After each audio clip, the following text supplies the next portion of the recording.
About a month before his death, at the age of 37, Austin Eubanks, in an interview with VOA, described every day as a struggle in his battle against addiction. I think recovery is a never-ending process. I often tell people that the work is never done. It's a series of false summits, and it's not a straight line. VOA interviewed Eubanks for a story marking the 20th anniversary of the Columbine shootings.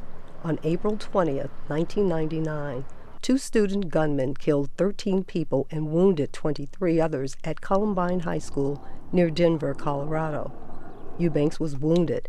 His best friend was killed in front of him. I was 17 at the time of the shooting, and I had never ingested mind-altering substances of any kind. But as a result of what I was prescribed for my physical injuries, I inadvertently started medicating those underlying emotional symptoms. I quickly spiraled into a 12-year battle with addiction, alcohol, marijuana, and other drugs.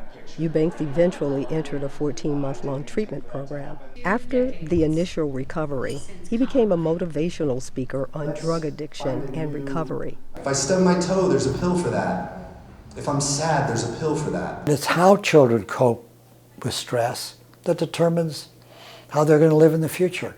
This past March, 3 people connected to school shootings killed themselves over a 10-day period. 2 were student survivors of the Parkland, Florida shooting last year at Marjorie Stoneman Douglas High School. The third was a father who lost his 6-year-old daughter at Sandy Hook Elementary School in Newtown, Connecticut in 2012. Time heals everything, but one thing, and that is the loss of a child. Time never heals that. It's contrary to nature's way. It leaves a scar that never completely heals. More than a quarter of mass shooting survivors develop post-traumatic stress disorder, according to the National Center for PTSD. The research has linked PTSD to suicide. 2 members of the Columbine community committed suicide after the 1999 mass shooting that left 13 dead.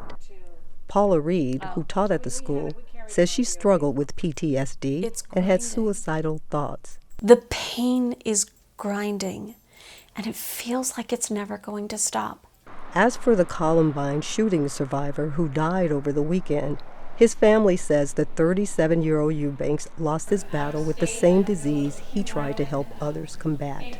For Dora, Mekouar, I'm Sharon Shahid for VOA News.